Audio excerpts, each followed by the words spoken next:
Slamouraï, slamouraï, slamouraï. Quand le slam devient une maladie textuellement transmissible, la poésie son virus et la déclamation la voie de contamination. Je rends hommage aux guerriers de la plume et slam mon admiration. Le poète chez nous est une voix. Bonjour à tous, bonjour cher public de Focus Média. Je suis Mariuska la slameuse, artiste slameuse, comédienne congolaise, copywriter, directrice du festival international Slam Move.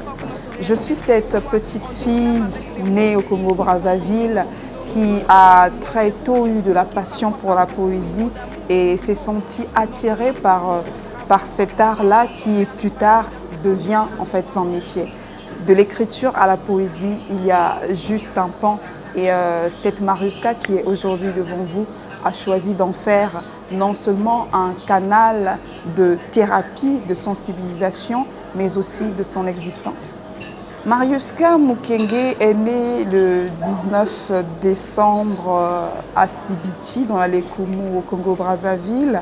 J'ai commencé mes études comme toute personne, l'école primaire, le lycée, l'université. Et c'est en classe de première que finalement, je veux me servir de l'art pour pouvoir m'exprimer. Donc plus tard, à l'université, je choisis de faire une filière juridique. Donc j'opte pour la faculté de droit. Et ce contraste entre l'art, pour ne pas dire le théâtre, vu que je commence par le théâtre, et le droit me permet à la fois de comprendre les codes de la société à travers le droit et d'aller au-delà de ces codes-là à travers l'art. Donc je me forme en 2011 avec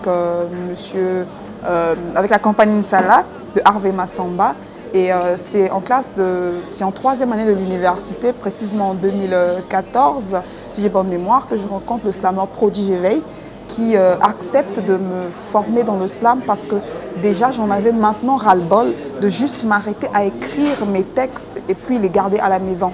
Parce que pour moi, le slam, pour ne pas dire la poésie, est un exutoire. Donc j'écris pour me soigner, pour me définir, pour m'accomplir. Et il était temps que je puisse partager ces mots, partager mon quotidien, mais aussi partager mes espoirs au public. D'où l'intérêt d'apprendre à faire de la scène, non plus qu'en tant que comédienne seulement, mais en tant que slameuse aussi. Donc quand j'arrive en année de master, je me rends compte qu'il faudrait que j'y mette un peu plus de sérieux parce que, comme j'aime à le dire, on n'a qu'une seule vie, quitte à faire les choses, il faut les faire bien. Donc j'entreprends le projet Slam Unité qui est un projet d'initiation au slam en milieu juvénile conflictuel. Donc on va dans les pays d'Afrique pour aller former les jeunes qui vivent en situation difficile pour leur apprendre à utiliser le slam non seulement comme étant thérapie, mais comme étant moyen d'expression et de leur offrir cet art-là qui parle au cœur, cet art-là qui sait changer des vies. Donc on va à Lumbashi avec le centre d'Arwaza, on va à Fumban au Cameroun, on est parti au Tchad avec, le festival Slam et Eve. On fait pas mal de pays d'Afrique et au Congo ici, on a travaillé aussi en collaboration avec la délégation de l'Union européenne au Congo dans le cadre de la quinzaine des droits de l'homme où on a eu à former des filles qui ont utilisé le slam sur scène pour la première fois. C'était un moment riche d'émotions. En dehors de ça, on a travaillé et on travaille aussi avec l'Agence française de développement, cette fois-ci au profit des jeunes qui travaillent dans l'action sociale. Et on travaille assez régulièrement aussi avec d'autres individualités, mais pour essayer de donner, ou faire aussi que le slam, dans le slam, qu'il y ait une relève. Parce qu'il ne suffit pas juste d'être artiste slameuse qu'on t'applaudisse, mais quelle est la pierre que tu apportes à l'édifice des autres aussi. Donc c'est à travers ces ateliers Slam Unité qu'on essaie de passer le témoin aux autres. Et avec Métis Slam Unité, la particularité, c'est que ce ne sont pas que les jeunes qui sont formés. Il y a des gens qui sont des adultes vraiment, mais qui sont en train d'apprendre le slam. C'est pour dire que le slam est un art qui n'a pas d'âge. Donc en dehors de ça, on constatait aussi qu'il y avait un manque au niveau local, pour ne pas dire au niveau de la sous-région, d'un festival qui allait servir de plaque tournante pour mettre en avant les talents congolais. D'où l'importance pour nous de créer en fait, cette plateforme. Donc, avec mon association Slamouraï, dont je suis la présidente, on a eu à créer le tout premier festival international de slam au Congo, le festival Slam Move, qui aura lieu en avril 2023, donc en avril de cette année, pour pouvoir permettre non seulement aux slameurs congolais et slameuses congolais de pouvoir s'exprimer, mais ceux qui sont aussi au dehors du pays. Donc, on essaie un peu d'avoir toutes ces initiatives-là pour non seulement vivre à travers le slam, mais aussi faire vivre le slam à travers nos actions. Le pont était très fluide, il était très naturel, parce que déjà, en tant que comédienne, j'essaie d'incarner un personnage défini par un dramaturge, mis en scène par un metteur en scène, avec un jeu d'acteur qui est bien défini dans une scène.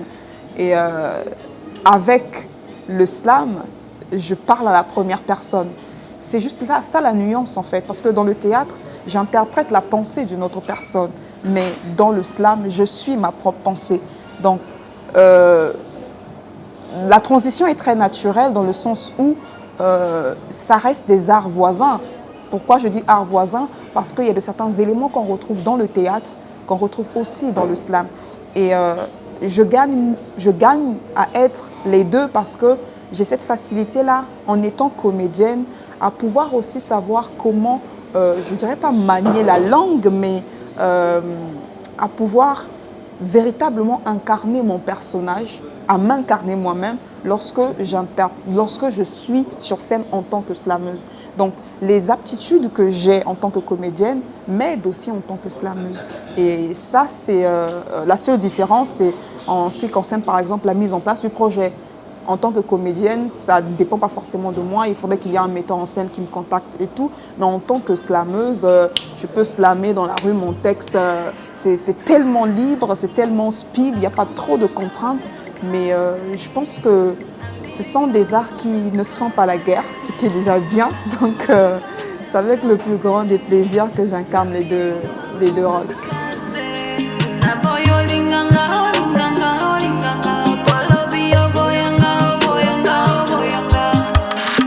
Je suis une mosaïque d'un peu de tristesse, de déchirure, de douceur, d'un peu d'allégresse, de pleurs et de froideur, mais qui se pardonne et prend la vie telle que le ciel. Les messages que Mariuska véhicule sont les messages de paix, d'amour, de solidarité, de prise de conscience de la réalité africaine, de la place de la jeunesse dans l'évolution de ce continent.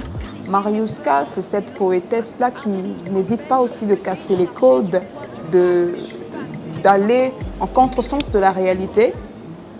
Dans mes textes, j'invite à l'amour propre aussi, parce qu'on ne peut pas donner ce qu'on n'a pas.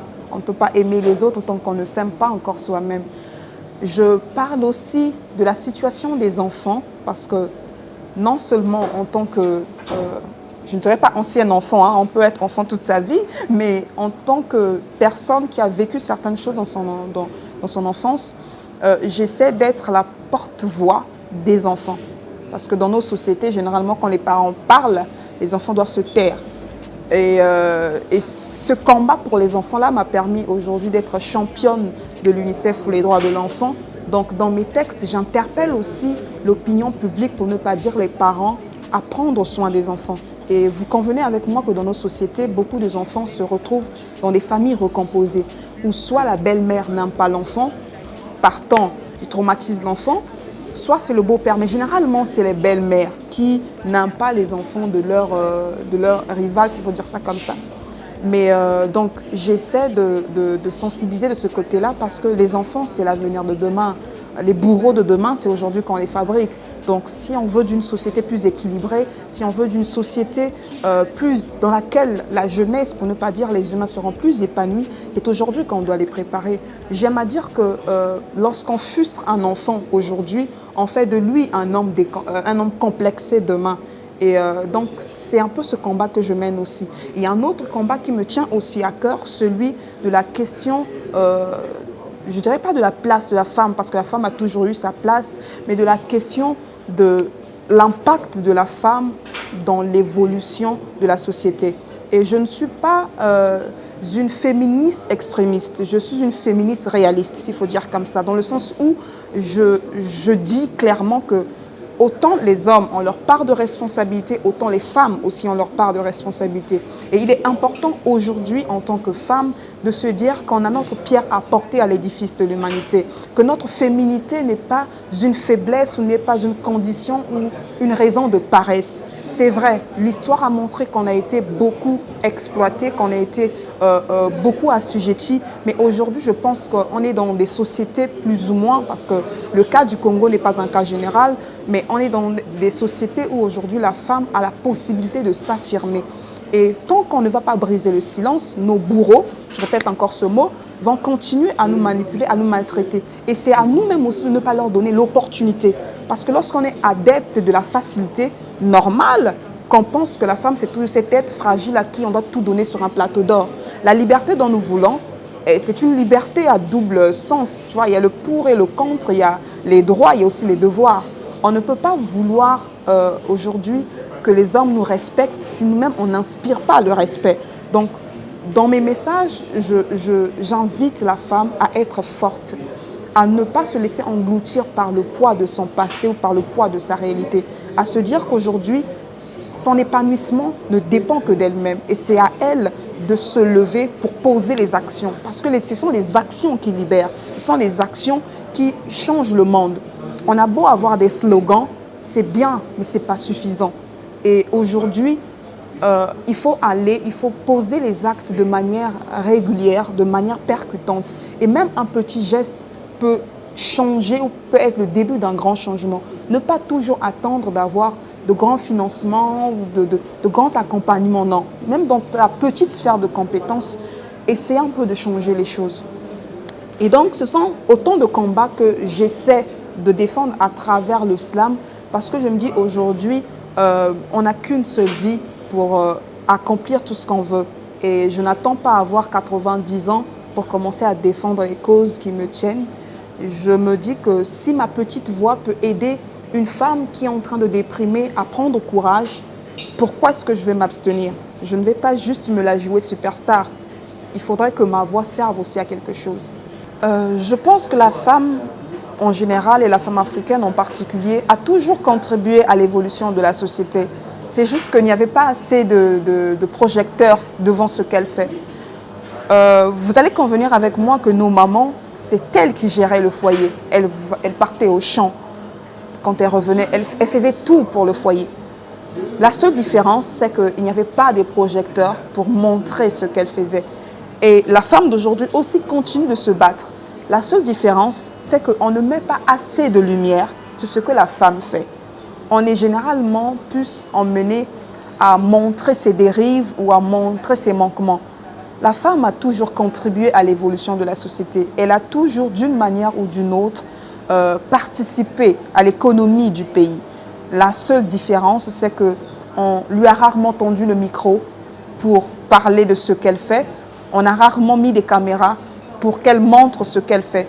Elle a toujours été cet héros dans l'ombre qui a contribué non seulement à l'évolution de la famille, mais aussi à l'évolution de la société. Ce que maintenant on souhaiterait, et ça c'est peut-être un message que je lance aussi à ces femmes-là, c'est qu'aujourd'hui, qu'elles participent aussi autour des tables de prise de décision. Parce que la femme d'hier dont je parle, c'est la femme ménagère qui est aussi allouée parce que c'est elle qui tient la société. Mais aujourd'hui, on souhaiterait aussi de voir ces femmes-là dans des tables de décision qui prennent aussi des décisions qui contribuent aussi à faire changer les mentalités, à faire évoluer la société.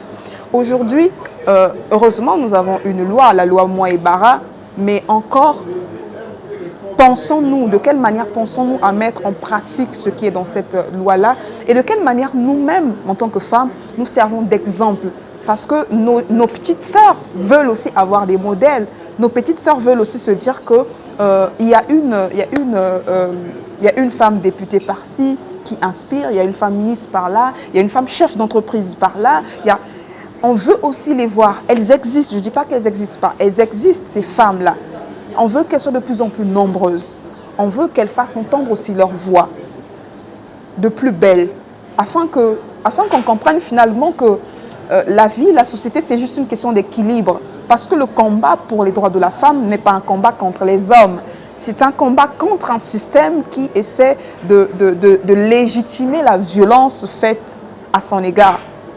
Le combat pour les droits de la femme est un combat pour l'équilibre de la société parce que quand une femme est épanouie dans son foyer, mais c'est aussi le bonheur de son mari, c'est aussi le bonheur de ses enfants. Donc c'est pas une manière de tirer sur les hommes, non.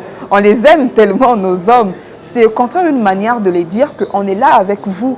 On veut, nous aussi, vous aider à faire évoluer cette humanité-là. Donc, c'est un peu ça. Les challenges pour Mariuska, c'est déjà faire briller les couleurs du pays au-delà de nos territoires.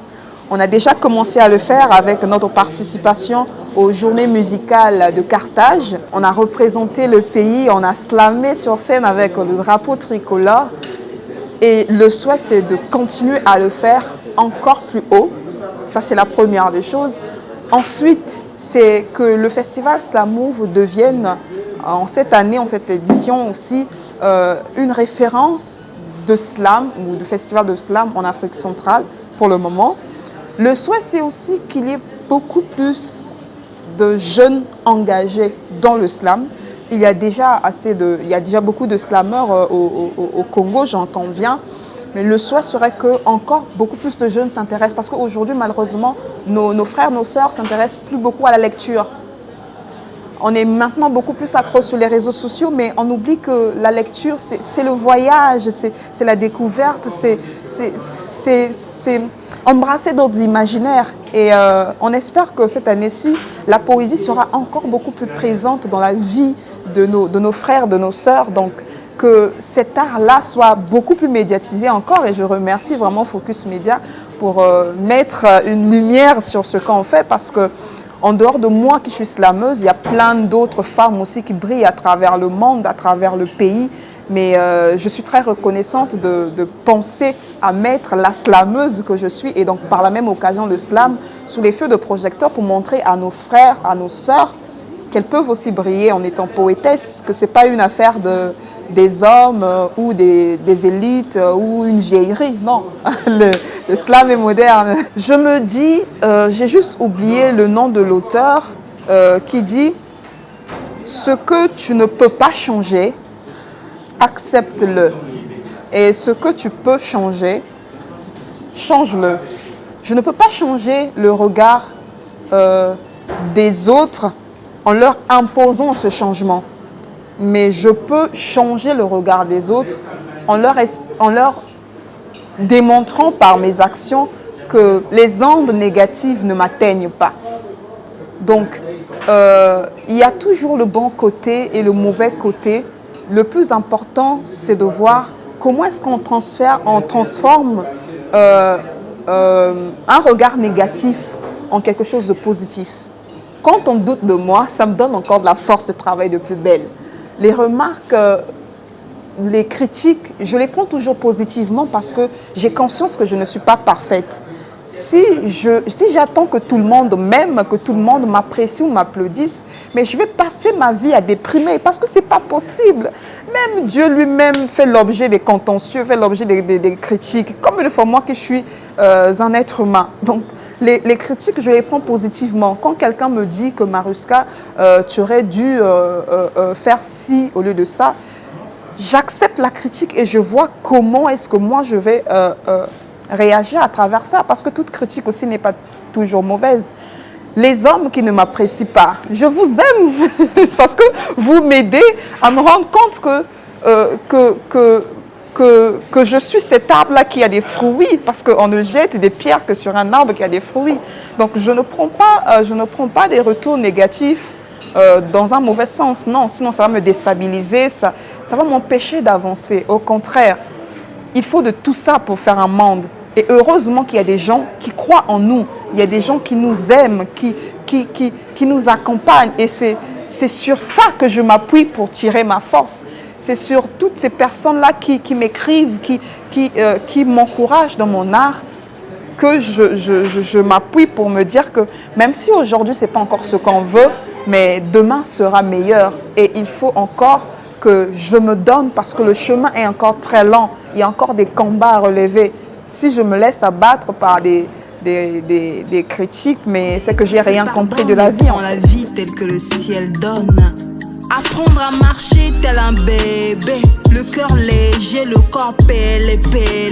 Me révéler au monde, me relever de mes chagrins immondes. Faire de mes plaies de porcelaine un lingot d'or de résilience. Crier mes peurs en silence, avec ou sans peine. Me décharger du poids du passé, me passer des fardeaux dans mes épaules. Le message derrière Verre cassé, c'est que mariés ou célibataires, soyez heureux.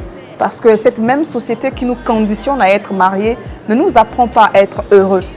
Et Verre cassé, c'est un chuchotement que je fais aussi à l'oreille de toutes ces femmes qui ont été mariées avec leurs hommes pendant des années. Un chuchotement à l'oreille de tous ces hommes qui ont aimé leurs femmes pendant des années et que finalement ça finit par se séparer, se disent que ma vie est finie. Mais non, la vie est courte, on ne vit pas deux fois. Ce n'est pas parce que tu n'es plus marié que tu dois être malheureux ou malheureuse. Non, la vie continue. Ce mariage dont on nous impose là, qui devient, à mon sens, comme étant un fonds de commerce, c'est quoi? Apprenez aux gens à s'aimer, à s'accepter, mariés ou célibataires. Parce que tant que tu n'es pas heureux ou heureuse avec toi-même, ce n'est pas en étant en couple que tu vas rendre l'autre heureux. Non. Verre cassé, c'est ce ras-le-bol-là. Arrêtez de dire aux gens, tu te maries quand? Quand ça va venir, ça viendra. Donc, ce n'est pas comme si c'était la fin du monde. Et puis, tout le monde n'est pas appelé aussi à se marier. Il y a des gens aujourd'hui, quand il est seul, il est très heureux. Une fois qu'il se met en couple, c'est devenu un être toxique pour l'autre. Donc, à un moment donné, apprenons à être heureux. Apprenons à nos enfants à être heureux. Apprenons à nos sœurs, à nos frères à être heureux. C'est le plus important. Arrêtez avec vos histoires de tu te maries quand là. C'est pas Satan. C'est quoi? Ah. La devise de Mariuska, c'est oser rêver grand. Parce que la vie, on n'en a qu'une.